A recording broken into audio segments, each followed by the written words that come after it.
మహారాజు సిరి మహారాజు.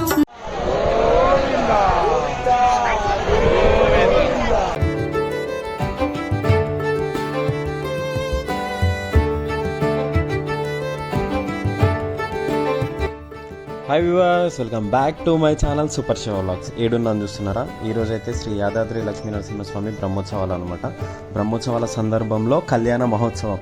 ఎంతమంది భక్తులు వచ్చారు చూడండి, అసలు అబ్బా ఇసుక వస్తే రానంత జనం ఉన్నారు. అండ్ మేముంది తూర్పు రాజగోపురం సైడ్ అనమాట. ఇప్పుడు నేను ఫస్ట్ చూపిస్తుంది, ఇక్కడ కూడా ఫుల్ అయిపోయినారు. అండ్ దర్శనానికి వెళ్తుంటారు కదా, నైట్ 10 అయింది అయినా సరే దర్శనాలు చేసుకుంటూనే ఉన్నారు. అండ్ కళ్యాణం జరుగుతూనే ఉంది. అంతమంది పబ్లిక్ అయితే వచ్చినారు. ఎల్ఈడి టీవీస్ ఎన్ని ఉన్నాయంటే అసలు మోస్ట్లీ గుట్ట మీద ఆ ప్లేస్లో సరిపోలేదని చెప్పాలి. అంతమంది భక్తులు అయితే ఉన్నారు. భక్త జనాలతోటి నిండిపోయింది. బట్ కళ్యాణం మాత్రం కన్నుల పండుగగా జరిగిందనమాట. అండ్ ఇక్కడ సైడ్ జరిగింది కళ్యాణం.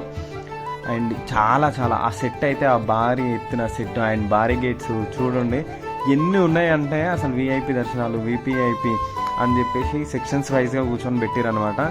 అండ్ ఆ మండపం చూడుర్రి, అసలుకి 2 కళ్ళు చాలట్లేదు. అసలు లైటింగ్స్ అంత దేదీప్యమానంగా ఎంతో సూపర్ అంటే సూపర్ ఉంది. నాకు లిటరలీ చాలా చాలా బాగా నచ్చింది. అండ్ ఇది వరకు కూడా అయ్యేది, కాకపోతే తూర్పు రాజగోపురం సైడ్ అయ్యిందనమాట కళ్యాణం. అండ్ ఈసారి మాత్రం ఇక్కడ సైడ్ అయ్యింది. అండ్ అసలుకి నిలబడే చూడాల్సి వచ్చింది మేమైతే. అండ్ ముందుకు బ్యారిగేట్స్కి కొంచెం తెలిసిన వాళ్ళు ఉంటే ముందుకు కూడా వెళ్ళినాం.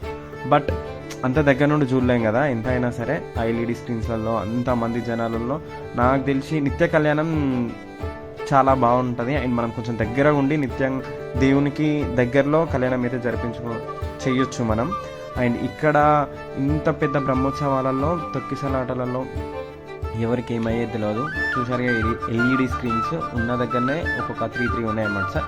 ఇటు సైడ్ ఒక 3, ఇటు సైడ్ ఒక 3. ఎల్ఈడి స్క్రీన్స్లలో చూస్తూ ఉండాలి. కాకపోతే కళ్యాణం మాత్రం చాలా చాలా బాగా జరిగింది. కన్నుల పండగగా అనిపించింది నాకైతే. అండ్ ఈ టైంలో మూన్ కూడా మంచిగా ఫుల్ మూన్ ఉండనమాట. అండ్ ఈ వెదర్లో ఇలా చూడడం అయితే చాలా చాలా బాగా అనిపించింది. అండ్ మీరు కూడా కళ్యాణానికి వచ్చుంటే మాత్రం కామెంట్ చేయండి. అండ్ మాకు హోమ్ టౌనే యాదాద్రి కాబట్టికి మేము ఈజీగా వెళ్ళిపోతూ ఉంటాం అనమాట. అండ్ ఇన్ కేస్ మన వాళ్ళు ఎవరన్నా చూడకుంటే కళ్యాణ మహోత్సవం చూసేయండి.